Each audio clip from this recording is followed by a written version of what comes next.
Comscore नुसार आता isakal.com आहे देशातील नंबर 1 ची मराठी न्यूज वेबसाईट। प्रत्येक अपडेटसाठी isakal.com ला नक्की भेट द्या। आणि मी त्यांना सांगितलं याच्यावर मी उत्तर देणार नाही, ठेच पोचू नये म्हणून मी गेले 4-5 महिने मी प्रचार केलाय का नाही तुम्ही रेकॉर्डवर जाऊन पहा।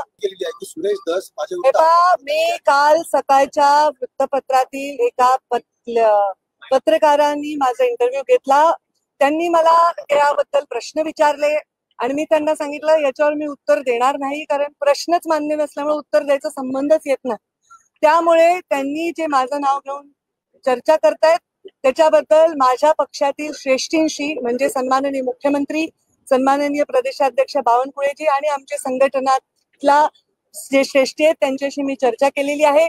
ज्या विषयामध्ये कुठलाही संबंध नसताना माझ्या नावाचा उल्लेख करणं किंवा कुठल्याही टिप्पणी करणं वैयक्तिक पद्धतीने हे त्यांनी करणं अपेक्षित नाही आणि त्यांनी ते करू नये। पक्षाच्या भूमिकांना ठेच पोचू नये म्हणून मी गेले 4-5 महिने नागपूर अधिवेशनापासून ते आतापर्यंत गप्पा बसले, पण मी पक्षश्रेष्ठींना विनंती केली आहे की त्यांना समज द्यावी। असंच मी त्या पत्रकारांनाही बोलले, त्यांनी अशी हेडिंग दिली की पक्षश्रेष्ठींनी समज द्यावी। मी असं नाही म्हणले, मी म्हणले पक्षश्रेष्ठींना मी विनंती केली आहे की समज द्यावी। असं हिंदी का विषय नाही है।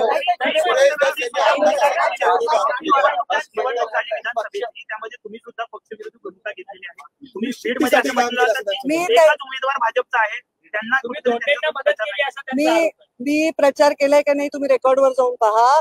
आणि या राज्यामध्ये अनेक लोक जे भारतीय जनता पार्टीशी निगडीत होते ते अपक्ष उभे राहिलेले आहेत, अनेक लोक दुसऱ्या पक्षाचे अपक्ष उभे राहिलेले आहेत। डायसवर जाऊन प्रचार करून मतदानाची मी विनंती केलेली आहे, त्यामुळे ह्याचं उत्तर मला द्यायचं नाही कारण आरोपच चुकीचा आहे।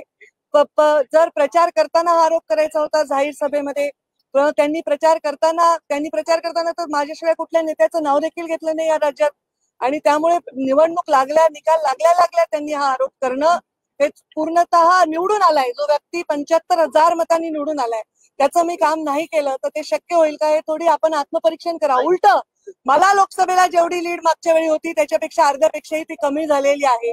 मग त्यांनी माझं काम केलं नाही असं तर मी कधी जाहीर वाच्यता केली नाही। अनेक लोकांनी माझं काम केलं नाही पण त्या परिस्थितीला अडचणीला मी बागे टाकला आणि पक्षाच्या कामाला लागले।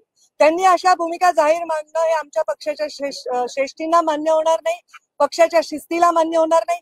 त्यांनी निवडून आलेल्या त्याच गुलालात माझ्याविषयी बोलले, पण आज आमचा निकाल कधी लागलाय?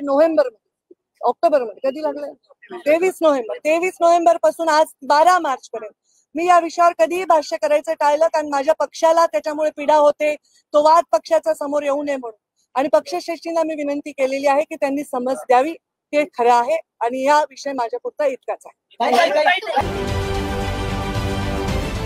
महाराष्ट्रातील सर्व बातम्यांचे विश्वासार्ह व्यासपीठ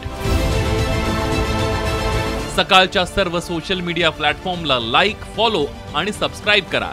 तसंच सर्व नोटिफिकेशनसाठी बेल आयकॉन प्रेस करायला विसरू नका।